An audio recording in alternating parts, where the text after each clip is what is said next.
હર Mahadev. Hello friends, કેમ છો બધા? આજે સન્ડે સ્પેશિયલ તમારા આંટી એટલે કે ધર્મિષ્ઠાબેન પંડ્યા સ્પેશિયલ ઇન્સ્ટન્ટ રેસીપી લઈને આવી રહ્યા છે. એનું નામ છે પાપડની ચૂરી. બરાબર? તો તમે પણ સન્ડેના દિવસે આ પાપડની ચૂરીનો નાસ્તો કરજો, બહુ જ મજા આવશે તમને. અને ફ્રેન્ડ્સ, આ રેસીપી તો એકદમ ઇન્સ્ટન્ટ અને મજા આવી જાય ઝટપટ. એવી યાદ કરતા થઈ જાઓ એવી મસ્ત રેસીપી. ઝટપટ અને ચટપટ વાળી. બરાબર? ચાલો ત્યારે જોઈ લઈએ. હર મહાદેવ. જય શ્રી કૃષ્ણ. હું છું નરેન્દ્ર પંડ્યા. હું છું ધર્મિષ્ઠાબેન પંડ્યા. નરેન્દ્રભાઈના રસોડામાં આપ સર્વનું દિલથી હાર્દિક સ્વાગત કરું છું. તો આજે ધર્મિષ્ઠાબેન જે પાપડની ચૂરી સ્પેશિયલ સન્ડે રેસીપી લઈને આવી રહ્યા છે, તો એમાં આપણે જોઈ લઈએ કઈ રીતે બનાવી, શું શું કરવું અને કઈ કઈ સામગ્રી જોશે. ધર્મિષ્ઠાબેન જરા પરિચય આપી દો આપણી સામગ્રીનો.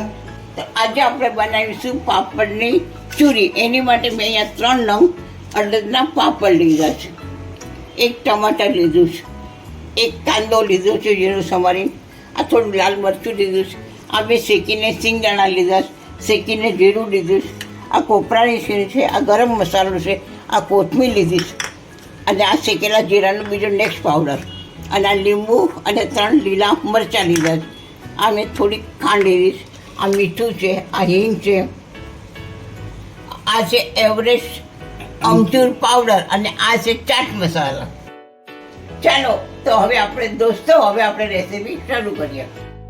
આવી ફ્લેટ તવી લેવાની અને તવી થોડી ગરમ થઈ જાય એટલે આપણે ઘી આમ લગાવી દેવાનું ચારે બાજુ.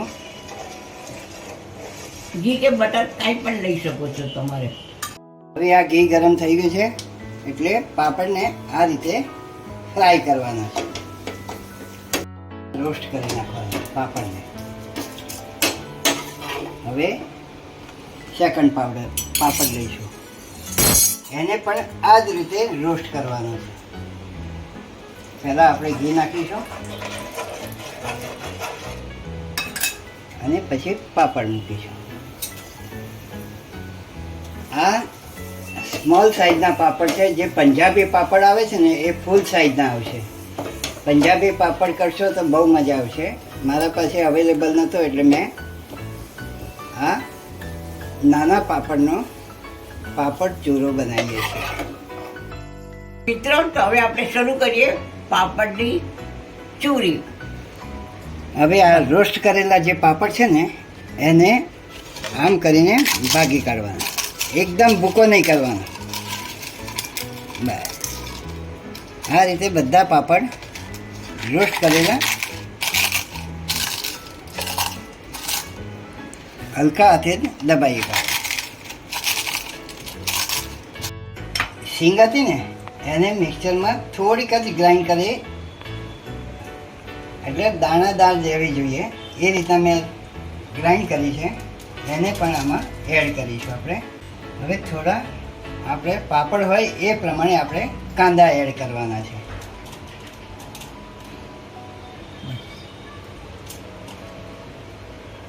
હવે એમાં નાખીશું આપણે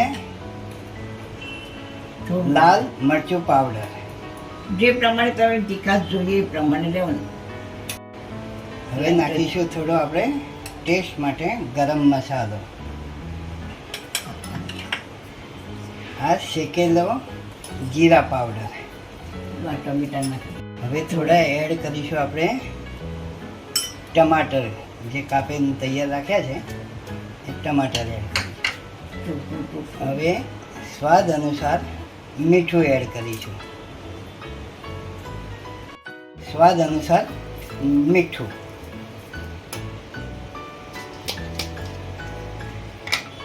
અને હવે નાખીએ આપણે ટોપરાની છીણ.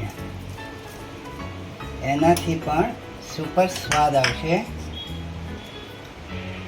અને જે મેં 2 લીલા મરચાં સમારી નાખ્યા હતા એ પણ એડ કરી નાખીએ. અને અડધું લીંબુ નીચોવીશું આપણે. ઠળીઓ ના આવે ખાસ ધ્યાન રાખવાનું. સ્વાદ અનુસાર સાકર, ચાટ મસાલો. ખજૂરો બનાવવા માટે આપણે અમચૂર પાવડરનો પણ ઉપયોગ કરીએ. જુઓ પછી એનો ટેસ્ટ કેવો રહે છે. હવે આ તૈયાર થઈ ગયું છે. હવે આમાં આપણે એડ કરીશું થોડી હિંગ.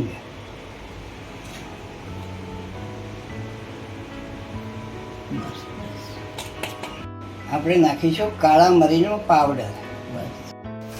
આને ઉપર નીચે કરી નાખવાનું. એક વખત હલાવીને પછી કવર લઈને આને આમ કરી નાખવાનું, હલાવી કાઢવાનો, એટલે બધો મસાલો મિક્સ થઈ જશે. હવે આપણી આ રેસીપી તૈયાર થઈ ગઈ છે. અરે હા, પણ થોડું હું ઘી નાખું ને તો બહુ ટેસ્ટ રહેશે. થોડું હું ઘી, 1 ચમચી ઘી નાખું છું અને પાછું એક વખત હલાવી કાઢું. ઘી નાખીને પાછું એક વખત હલાવી કાઢવાનું, મિક્સ કરવાનું.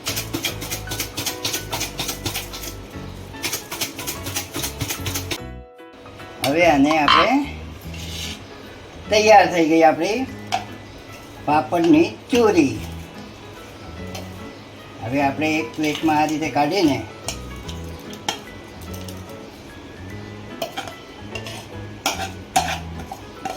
મસાલેદાર પાપડની ચૂરી.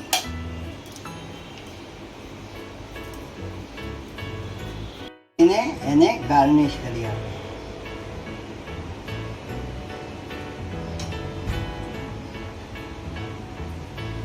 અને થોડી ઉપર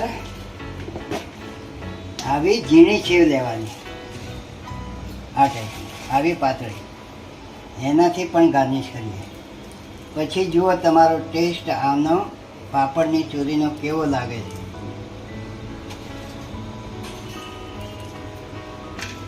થઈ ગઈ આપણી પાપડની ચોરી રેડી.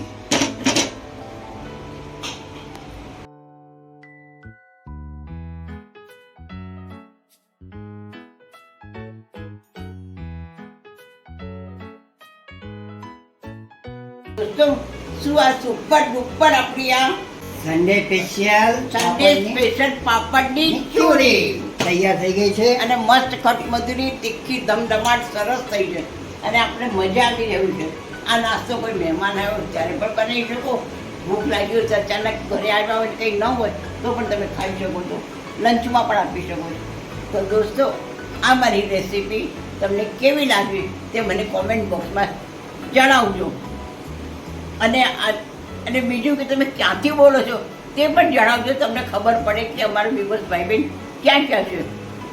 અને તમે આ સિવાય બી તમારી ચોઈસની કોઈ રેસીપી હોય તો અમને જરૂરથી બતાવજો, તો અમે જરૂર બનાવીશું. અને તમે અમારી ચેનલને લાઈક, શેર અને સબસ્ક્રાઈબ કરવાનું ભૂલતા નહીં. હર મહાદેવ. Okay, by.